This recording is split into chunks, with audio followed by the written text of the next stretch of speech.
Bonjour! Saviez-vous que l'optimisme, ça s'apprend? Eh oui, si vous n'avez pas tendance à regarder la vie comme un verre à moitié plein, mais plutôt comme un verre à moitié vide, peut-être vous vous dites que l'optimisme, c'est pas votre tasse de thé. Alors qu'en fait, on peut tous cultiver cet optimisme chez nous. En réalité, ça fait même partie des 15 compétences en intelligence émotionnelle. L'optimisme, véritablement, c'est ce qui nous soutient à avoir un esprit orienté futur, à cultiver notre imagination, à cultiver l'espoir, à vouloir voir de nouvelles opportunités qui s'offrent à nous, plutôt que regarder ce qui ne va véritablement pas dans notre vie. Alors, il est important de conserver un sens de la réalité. L'optimisme, ce n'est pas nécessairement refuser de voir les choses qui ne vont pas bien ou refuser d'admettre qu'il y aura des échecs ou refuser que voilà, il n'y aura pas des défis ou des embûches sur le parcours vers la destination qu'on s'est donné d'atteindre.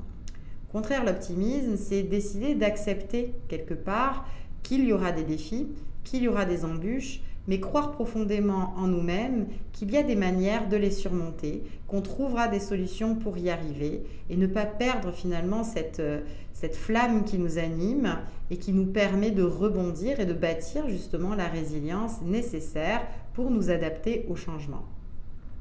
Alors, j'avais vraiment envie de vous parler de ça parce que j'ai beaucoup autour de moi des personnes souvent qui vont me dire mais moi je suis pas née optimiste, je n'ai pas cette tendance-là, j'ai une tendance anxieuse, j'ai tendance à m'inquiéter des choses qui peuvent arriver et je le comprends. Je sais très bien que tout le monde n'a pas eu l'occasion de cultiver peut-être ce regard optimiste dans sa vie ou n'est peut-être pas né dans une famille ou entouré de proches qui ont permis de cultiver ce regard plein d'espoir et ce regard autre sur les défis dans la vie.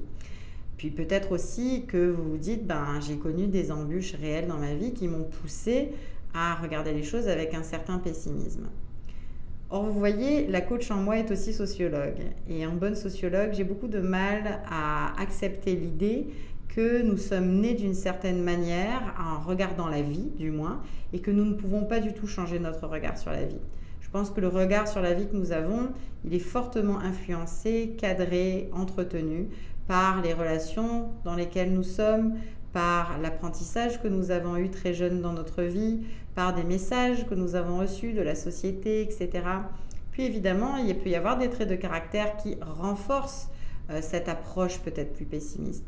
Mais ça ne veut pas dire qu'on peut décider de travailler fort pour changer notre capacité à regarder le monde, sur travailler sur comment changer de lunettes lorsque nous décidons de regarder une situation et de la colorer différemment à l'aide de ces lunettes.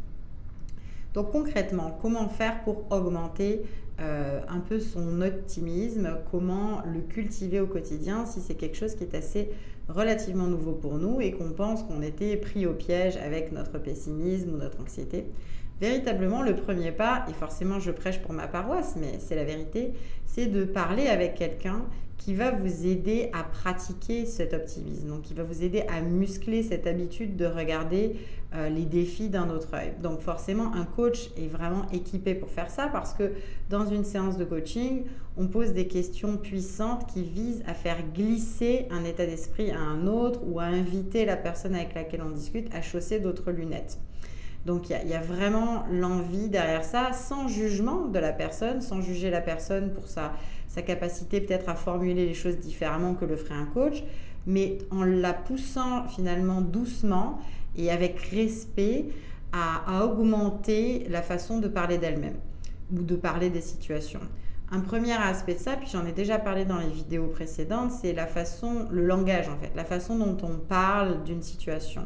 Donc l'optimisme a beaucoup à voir avec notre programmation neurolinguistique, si on veut.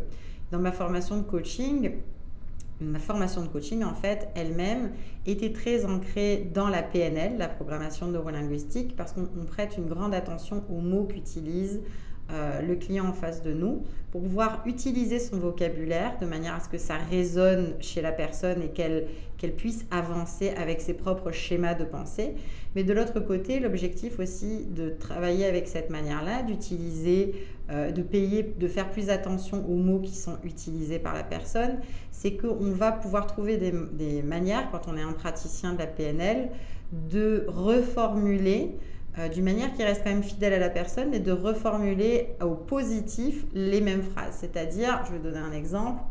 Par exemple, quand on est face à une situation et qu'on va dire, ou qu'on donne un jugement sur une situation qu'on vient de vivre, j'ai vraiment mal fait mon travail, j'ai vraiment raté. Donc, on va avoir une formulation qui vise à porter un jugement qui est plus négatif, ou je ne veux plus faire de cette manière-là.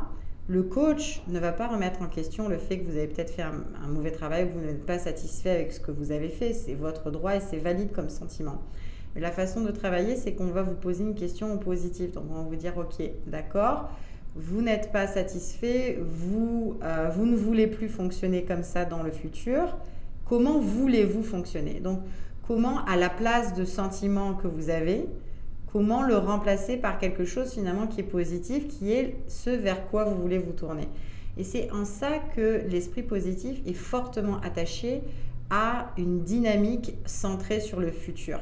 Parce que quand on est positif, c'est pas juste qu'on parle avec un langage positif, c'est que la façon dont on parle, la structure de pensée est orientée vers de nouvelles opportunités, vers une nouvelle manière de voir les choses.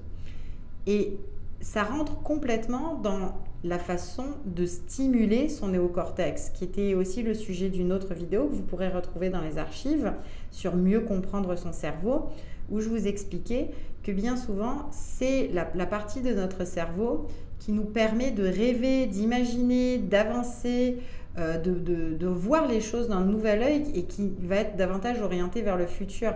Donc l'esprit positif, en fait, nourrir son optimisme, va nous permettre de créer ces connexions neuronales dont on a besoin à l'intérieur de son néocortex pour véritablement avancer. Donc, c'est pas complètement fou du tout de se dire qu'en changeant déjà son état d'esprit, on se met dans une disposition de réussite qui n'a rien à voir avec celle qui est celle du pessimisme, forcément, où on va être davantage retranché sur soi-même et on ne va pas penser à des solutions pour s'en sortir ou pour voir les choses autrement.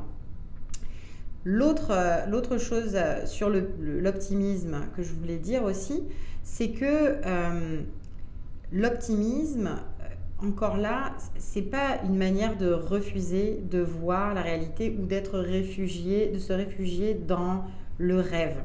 Même si le néocortex, en fait, est véritablement la partie du cerveau où on peut rêver, imaginer, envisager de nouvelles opportunités, rêver ne veut pas dire être détaché de la réalité. Donc, ça veut dire rêver avec des objectifs qui sont réalisables, qui sont atteignables. Et c'est aussi le travail qu'on fait en coaching, c'est-à-dire on trouve toujours un équilibre entre nourrir cet esprit positif et de l'autre côté, s'assurer que les objectifs qu'on se fixe sont véritablement atteignables, sont, comme on dit en anglais, smart. Donc, vraiment qu'on peut les mesurer et qu'ils fonctionnent avec la personne qui se fixe ces objectifs-là. Parce que évidemment, il y aura des embûches, mais la façon de les surmonter, c'est d'avoir déjà de la clarté sur qu'est-ce qui est à notre portée et qu'est-ce qu'on peut faire et qui va nous permettre de bouger d'un pas un peu plus en avant vers notre destination finale. Donc voilà, j'espère que vous avez apprécié cette vidéo sur l'optimisme et sur la part importante qu'il joue dans notre capacité à aller de l'avant et dans notre capacité à atteindre aussi nos objectifs finalement. Comment ça rejoint à la fois les compétences en intelligence émotionnelle et comment ça stimule une partie de notre cerveau que parfois on a tendance à mettre un peu de côté. Si vous avez de la difficulté à nourrir cet optimisme au quotidien, que c'est un sujet qui vous rejoint, n'hésitez pas à demander mon aide et à me contacter, ça me fera vraiment plaisir de vous aider dans ce sens pour cultiver cet optimisme, car comme je l'ai dit au début de la vidéo, c'est véritablement quelque chose sur lequel nous avons le contrôle et sur lequel nous pouvons changer. Donc ce n'est absolument pas quelque chose de fixe et de naturel qui est immuable. Donc je vous souhaite une très belle journée et je vous dis à très bientôt. Merci.